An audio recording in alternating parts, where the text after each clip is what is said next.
Western films, bang, bang, brainwashing Trump voters by Knial R. Piper II. Trump, the con man, came to town proclaiming the apocalypse was coming. He ran through town bragging about the genius idea he had to build a wall around the town. Sound familiar? No, that's not a reference to the current political climate. Yes, this is an actual episode of a television Western series from 61 years ago. In 1957, there was a television show called Trackdown, and it ran for 2 seasons. In episode coincidentally named The End of the World, the exact scenario above described happened. Yes, his name was Trump, and yes, he wanted to build a wall to save the town from the apocalypse, and yes, Trump was the villain. Life imitating art. Or, I say art imitating life. It is well known that the movies, music, books, and pop culture tend to shape perceptions and influence political trends. The conservative right has made a frantic obsession about the liberal media. They consistently claim that Hollywood elites are part of a giant conspiracy to brainwash us, with advertisements, subliminal messages, and outright propaganda. Yet, these same people feed themselves like pigs at the trough on mind-numbing stories from Hollywood elites, Fox, which have that exact same effect. I'm speaking specifically about the strange love affair of older conservatives with Western films. This paper and this idea is about the peculiar mindset that is birthed from this delusional relationship. This specific set of people become convinced that the ideas are black and white. You either are a good guy or a bad guy. You are either successful or you are a failure. You are either from this country or you're not allowed. You are either going to make it on your own or you will be homeless. The traditional Hollywood Western film preaches that success is primarily achieved by self-determination, individualism, and hard work. Oh, the American Western cheers to you. The bad guys are clearly distinguished because they wear black. The good guys are white hats. Makes sense. These wonderfully narrow stories tell the tales of morally righteous men who triumph over evil with guns. Bang, bang, bang. Cowboys, yeah. That is, however, how the West was won. That is the American way, right? Well, no, not really. Before the settlers had even landed on Plymouth Rock, 20 years prior, older than America itself, Mexican cattlemen known as vaqueros embodied literally everything you imagine a cowboy to be. It is by some giant cosmic irony that the very image founded by Mexican culture has come to define the misguided American patriotism that openly rejects the Mexican people and their culture today. It was these vaqueros, broncos, buckaroos that taught the American cowboys most everything they know as they traveled west. Humans, in general, have a funny way of forgetting facts so that they can support their own truths. This is true of both sides. Let's not even get started on gun laws. The gun laws that existed during the time of the Wild Wild West and the great American cowboy would make conservatives today cry. But these cowboy myths are accepted today as truths, or some might say, alternative facts. A whole generation of boys and girls effectively opened their mouths for a heaping spoonful of Hollywood mind programming, and it worked. They consumed Western movies and Western books that made bank off them. They got programmed. The silent minority grew up on the images reflected in those films and pages. They then proceeded to teach them to their children, believing them to be true. Sometimes it is just better to keep your mouth shut. Don't drink the Kool-Aid, and if you do, don't share it. After all, someone called you the silent minority for a reason. Shh. But over time, the strange, warped ideas of decades-old Hollywood elites have not died. They produced a generation of greedy old men. They so accepted these mental truths that they have now drove themselves to claim rejection of brainwashing by the media. They claim to not be susceptible to the brainwashing because they are strong-willed individuals, just like John Wayne. Quite paradoxical, isn't it? So these people get used. They get used like a receipt paper at CVS. Their tired and true ideas are also used to others' advantages. Their ideals are used today by politicians to secure votes. Their ideals today are used by media giants to sell books, movies, and music, no Western. They are employed by advertisers to sell products. The marketable American Western hero, a true one-man phenomenon, a real do-it-yourselfer, a real product seller.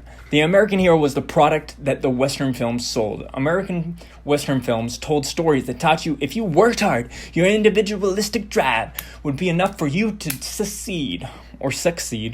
I guess it's kind of blurred at this point. You can achieve the American dream with hard work, perseverance, and luck. This equation held the promise of wealth for someone willing to accept that as reality. But if you have been alive for a while now, you probably have figured out by now that the good guy doesn't always win and the bad guy doesn't always lose. The American hero is a sad episode of the Twilight Zone that we call life, is portrayed as experienced, physically fit, womanizing, disdaining of authority, and has an outsider or loner status. This was many young boys' image of what a real man looks like. These misled boys grew up to be misled men. They lived by the unrealistic ideals of actors, script writers, and novelists like me. And as a result, the Me Too movement and a whole class of people unwilling to help those who could help themselves was born. Don't get me wrong, I enjoy a good Western as much as the next guy, as long as the next guy didn't base all his life decisions on trying to be like Gary Cooper. But there are boundaries. There are a lot of great movies out there. Some of my favorites are Westerns. The Outlaw Josie Wales, Butch Cassidy and the Sundance Kid, and Tombstone are some of my favorite films of all time. But logic tells me, just because I like Jack Nicholson's performance in The Shining doesn't mean I need to go out and kill my whole family. Ultimately, a whole generation of white men grew up believing they were actually cowboys. One of these men who grew up watching Westerns was the moron-in-chief himself, Donald J. Trump. He and other well-meaning people, I'm being super generous by saying that, have stated openly that the Western movies shaped their ideals. Trump has been open about his love for Western. Big surprise about being open, but even he told reporters that The Good, the Bad, and the Ugly was one of his favorite films because it reminded him of how he dealt with people in the business world. In politics, as mentioned above, the cowboy image wins votes with people who think they are cowboys. George Bush used his cowboy image to wrangle support for the war. Reagan, as an actual actor in Western films, used the image to secure votes amongst a devastated economy. Teddy Roosevelt used the image to suggest to the American public he was assertive and aggressive, just like a cowboy, despite his physique. Sounds a lot like what Trump's trying to do with audience as well. For the please stay silent minority, it seems to be working. There is no doubt Mr. Trump would prefer to be seen as a definition of manliness. Just look at how he reacted when someone commented on his small hands. Look at the way he treats women, including his wife and his daughter.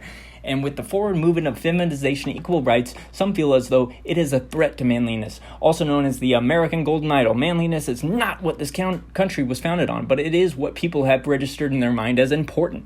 That's how someone like Trump gets elected. People find this definition of manliness that important. They show up in droves to vote for a man who claims to be the all-American badass. While some won't admit it, others don't even know how they think or why they think that way. It is truly, as the president might tweet, sad. Western films in this way and many others have shaped the many people's ideas of history, feminization, manliness, and America itself. They picture this illusion of America carving itself from a rough and tumble, but always morally confident sheriff or lone rider who prevails over those less ethically stringent and foolishly confident bad guys. Movies have shaped this American dream. Actors like Clint Eastwood and John Wayne sunk their boots into the American dream and told wide-eyed and open-eared listeners, the American dream is the only accomplished by hard work and winning, the gospel of capitalism. But with superheroes, that is capitalism, also comes the sad sidekick, live and let die. Little boys and girls like Trump and his voters grew up on the idea that if I did it all by myself, why can't you? From this comes the oh-so-familiar saying, go get a job. It is no secret that you won't find much compassion at Trump rallies. There is a reason for that. They are victims of Hollywood brainwashing. They don't even know it either. That is the sad part. Now, is brainwashing necessary in some situations? Perhaps. Maybe the self-determination and greed that was established by these movies was needed at that time. Regardless, this does not negate the point that brainwashing happened in the first place.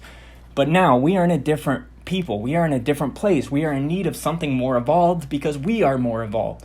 We can help and educate others. We can give aid to people that we will never meet. Or we can choose to look out for ourselves and no one else. Me first. America first. There is still hope though. Shit happens. It is okay. But it's time to move on. To argue why caring for others is the strongest form of leadership is for another day. Arguments aside, the breadcrumbs are here. And no matter from what side you view this strange incident, it is fascinating how the American Western film so transformed our ideals and perceptions that it changed this country. Perhaps it is a good lesson for us to learn today. How are the movies and culture of now going to shape the future of tomorrow? We can't predict tomorrow, but we can change how we perceive it when it comes. If it is brainwashing of love, compassion, and kindness, I'm sure I could use more of it. But if it breeds another greed hungry pig like Trump, that is one movie I already have too many tickets to.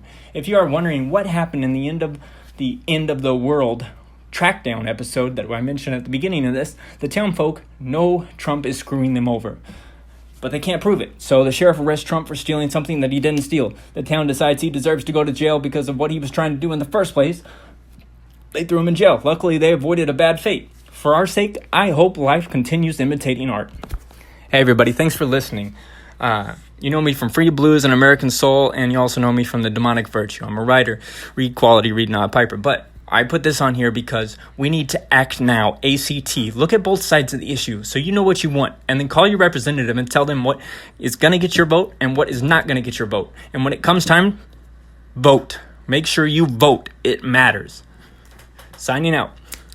Read quality, read Knial Piper.